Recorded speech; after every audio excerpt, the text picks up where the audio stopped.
Welcome to Housing TV News at the top of the hour, coming to you from our studio in the nation's capital, Abuja.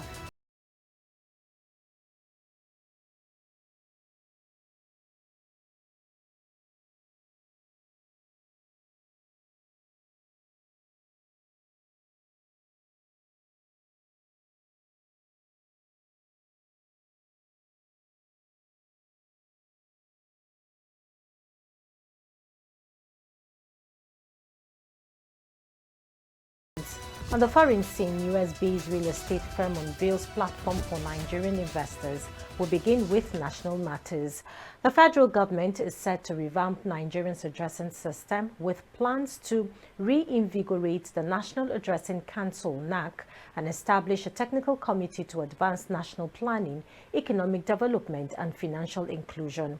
According to a statement by the Senior Special Assistant to the President on Media and Communications, Sterling Nwocha, this decision was taken during a pre-meeting of the NAC held at the Presidential Villa on Wednesday.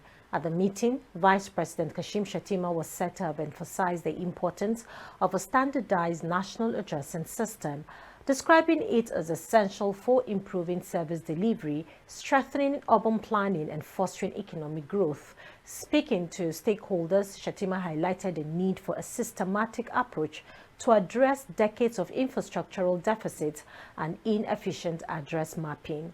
He noted that the current disorganized addressing system hampers governance, logistics, and financial inclusions for millions of Nigerians. Now to the Senate. The Nigerian Senate on Thursday insisted that the proposed tax reform bill has not been suspended or withdrawn as reported by some media organizations. President of the Senate, Godswill Akpabio, reiterated the chamber's independence and its commitment to safeguarding the interests of Nigerians as it deliberates on the contentious tax reform bills. Senate leader Opeyemi Bamidele has raised a point of order to that effect. Senator Bamidele emphasized displeasure with reports that the bills had been withdrawn, stressing that the executive has the right to do so. As far as we are concerned, the tax reform bills are alive in this hollow chamber. They are receiving consideration at various levels, and we are open to discussions, to negotiations, to interface. But let it not be said anywhere that we suspended further consideration of these bills. And also it would be laughable for anybody to also think or say or report that the bills were withdrawn. Because like I said, there are executive bills that can only be withdrawn by the executive. And there's no reason to do so. Because these bills we believe are in overriding public interest, and will do everything possible to ensure that across geopolitical interests, across, political parties, across every religious interest, everybody that has concern, civil society, everybody that has concern is given a chance to contribute to the passage of these laws. In his remarks, Akpabio said that the Red Chamber will not be bullied or intimidated over the tax reform bills, asserting that legislative action on the proposed laws will continue in the interest of Nigerians. Also shy away from deleting or abrogating or stopping whatever we feel is not in the public interest. But for the tax reform bills, we believe that there are too many provisions there that would definitely help Nigerians. You can't imagine what it means for businesses that earn less than 50 million not to pay tax. You can't imagine what it means for multiplicity of taxes to be abrogated. You can't imagine what it means for people who earn less than the minimum wage or even minimum wage not to pay tax. So the exemptions are such that up to 100 million Nigerians will benefit from these tax reform bills. So let's not listen to social media, let's not listen to Arise Television, and I hope they are well guided with the explanation of the Senate leader. The Senate also reshuffled the membership of the committee responsible for meeting with the federal government delegation to address concerns raised about the tax reform bills currently under review. Tahir Monguno, Senate Chief Whip, was removed from the committee and replaced by Kaka Shehu, Senator representing Borno Central Senatorial District. In another development, the Nigerian Senate has passed for third reading of the Investments in Securities, Repeal and Enactment Bill 2024. Passage of the bill for third reading by the Senate followed by consideration and adoption of recommendations made to that effect by its Committee on Capital Market, chaired by Senator Osita Izunazo. The committee in the report informed the Senate that the Repeal and Enactment Bill, when signed into law, will make the Securities and Exchange Commission (SEC) the apex regulatory authority for the Nigerian capital market.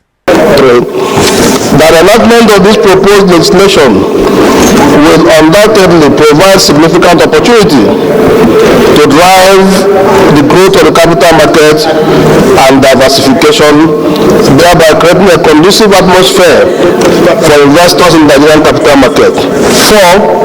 That the bill contemplates to address modern forms of financial malpractices and reinforce investors' protection by engendering robust regulations around market abuses, insider trading, and governance standard for public traded companies. 5. That the bill envisages regulatory framework for digital currencies and fintech activities, including disposition of blockchain cryptocurrency transactions to support the integration of innovative technologies within the scope of the capital market. The Senate accordingly, after clause-by-clause consideration of the bill, passed it for a third reading. For the Act to repeal the Investment and Securities Act 2007, Act number 29/2007, and enact the Investments and Securities Bill 2024,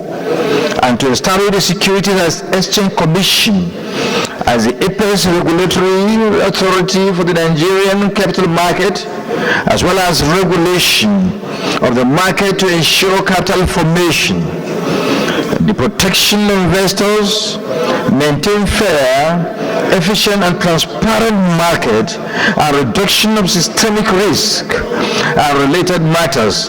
2024 third reading taken and passed.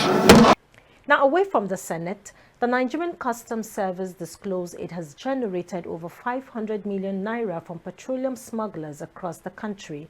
Investigations revealed that the newly inaugurated Customs Special Task Force team, called Operation Whirlwind, generated the said amount following sighting operations carried out against the smugglers. While speaking in Yola on Wednesday, the National Coordinator of Operation Whirlwind, Controller Hussaini Ejubunu, revealed at a press conference that between October and November, the Operation Whirlwind team seized petrol worth over 86.7 million naira in the Adamawa and Taraba Command. He said that the successes recorded were due to the unrelenting, uncompromising and collaborative efforts of the operatives. The seized items in the command included 1,124 jerrycans of 25, 40 and 60 liters capacity each of petrol, 53 drums of 200 liters capacity each filled with petrol, 21,000 liters of PMS conveyed in 2 tankers totaling 71,965 liters, and 5 vehicles plus 2 motorcycles. Ejibunu further disclosed that the smugglers were heading to the Republic of Cameroon when his men intercepted and seized the products. He added that the Special Operation Team intercepted 14 fuel tankers loaded with PMS on the ground of product diversion and smuggling. In an effort to reshape the public and global perception of Nigerians' national security, media practitioners has been urged to put the country's national interests above personal, emotional and sentimental values. This decision was reached at the end of a roundtable discussions with the National Counter-Terrorism Center under the Office of the National Security Advisors and Media Professionals in Abuja. Speaking at the event, the Chief of Defense Staff, General Christopher Musa, said negative media projection of Nigerians' national interests has a detrimental effect playing out, preventing investors into the economy. We will also need to advocate for sustainable practices through reporting on innovative practices in defense, as well as using available data To tell the stories as evidence-based outcomes allows for a more informed public discourse. These options will engender trust and cooperation between the military, civil society, and other stakeholders, and enhance contextual and understanding of local dynamics for enhanced social cohesion and effective collaboration. You must love a place to protect that area. You must love your country for your country to thrive. If we put anything ahead of our country, then we're not getting it right. Most times we look at money. Everybody is after money. And so we downgrade your country just because you think you are making money, not knowing that you are equally, unintentionally also killing yourself. Because if the country goes down, you are also going down with it. And without a stable country, you can't be even there to practice. So I think that's one key area that we really, really need to look at, that we must love our country. And it's when you love your country, you can protect it. The coordinator of the National Counter-Terrorism Center, Major General A.G. Laka, said there was a need for a balance between reporting and national interests. Hence, it is crucial to shape public and global perceptions of policy and critical issues on national security. The objective of this roundtable discussion with you is to foster an open and insightful exchange of ideas.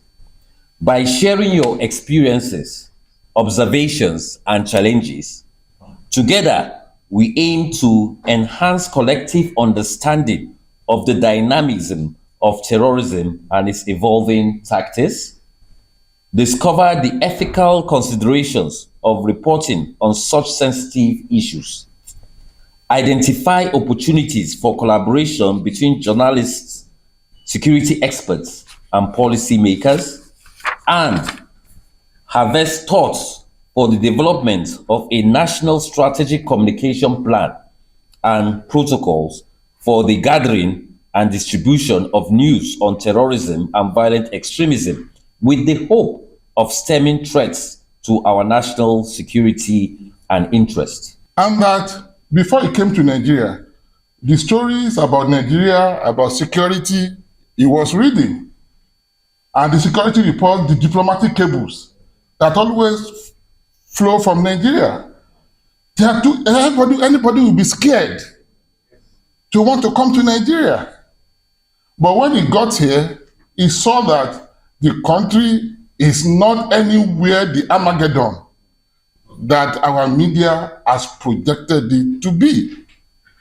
So this event is very important, and it will help us to know when we are doing our job as journalists, as reporters, reporting, all we do. Of course, they say journalism is history written in a hurry, because we only have deadlines to meet. We need to know the place of national interest. News stories from the housing sector are up next after this break. Stay with us.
TV news at the top of the hour. Moving on to the housing sector. In a bid to strengthen Nigerians' efforts in addressing urban development challenges, the Minister of Housing and Urban Development, Architect Ahmed Musa Dangiwa, has called for increased support and collaboration from UN Habitat. Speaking during a working lunch with the new Executive Director of UN Habitat, Anna Claudia Rosbach, on the sidelines of the second session of the 2024 UN Habitat Executive Board meeting in Nairobi, the minister emphasized the urgency of addressing Nigerians' housing and urban challenges. Dangiwa underscored the critical state of housing in Nigeria, noting that over 75% of the country's 42 million housing units are substandard, with nearly half of the population living in informal settlements. Dangiwa highlighted the federal government's National Urban Renewal and Slum Upgrade Program, which has completed projects at 54 sites nationwide, with 56 additional projects underway. These efforts aim to improve essential infrastructure such as water supply, solar-powered street lights, access roads, drainage systems, and waste management solutions.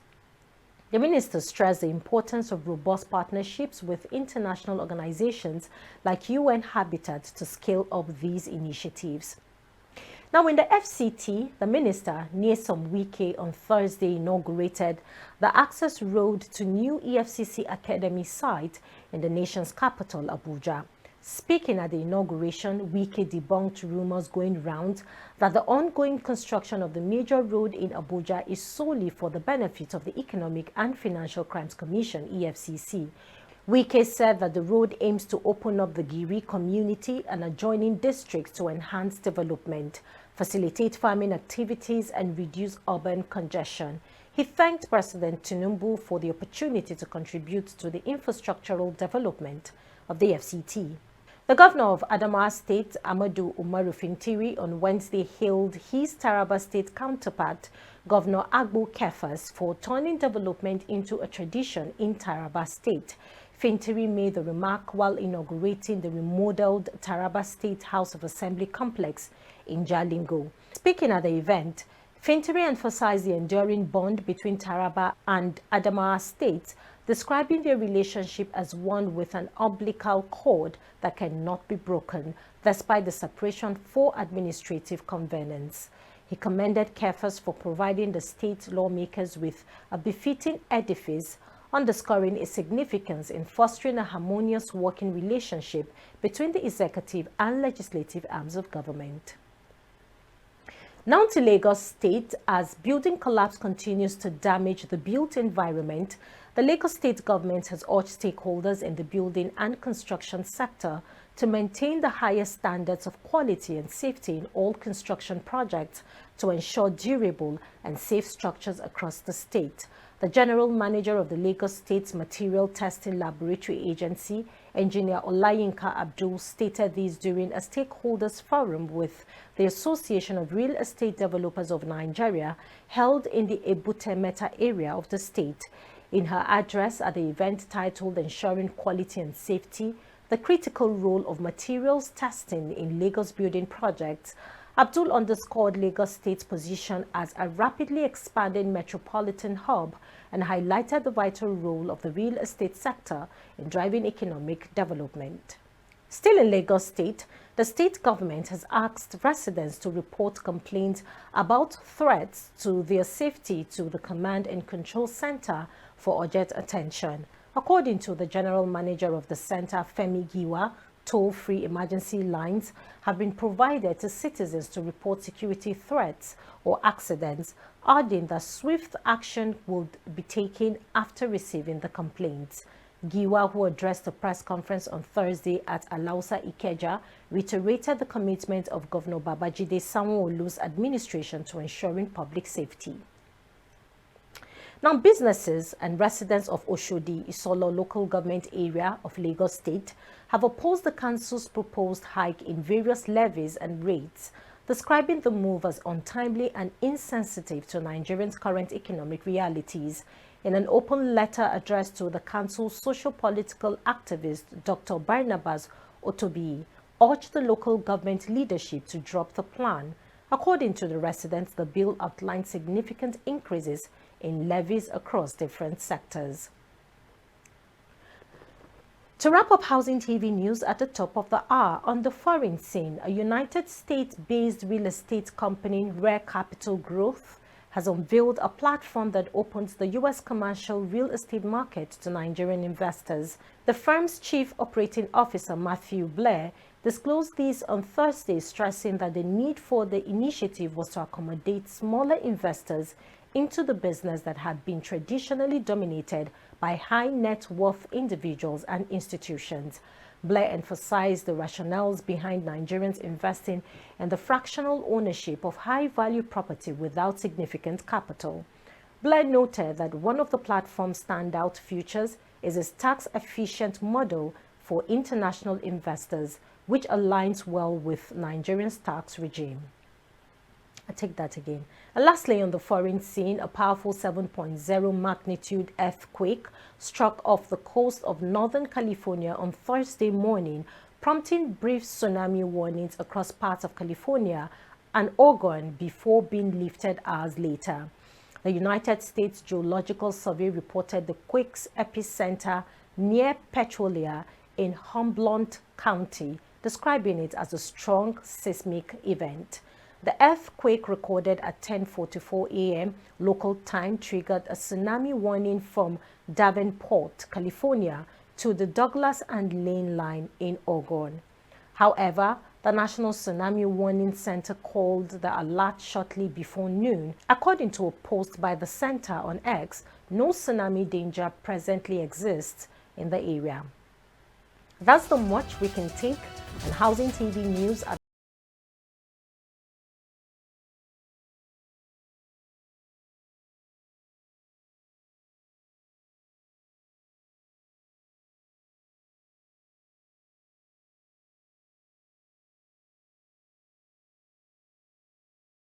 Quality Project. Customs seized 86.7 million naira petrol.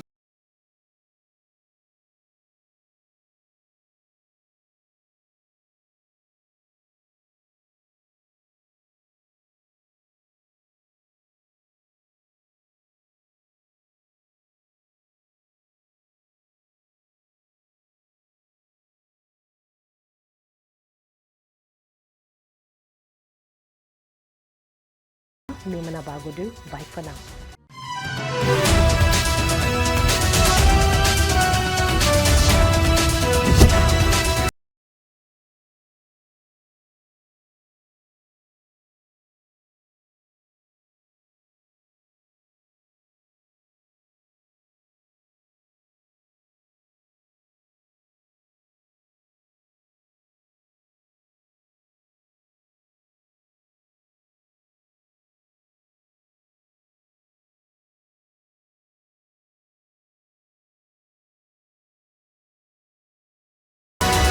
Visit Housing TV Africa on YouTube and click on the subscribe button. Subscribe to Housing TV Africa to stay updated on latest happenings in Nigeria's housing sector. Follow our social media pages, like and share our posts. On Facebook, Housing TV Africa. On Twitter, Housing TV Africa. Instagram, Housing TV Africa. Housing TV Africa, your first in housing development broadcasting.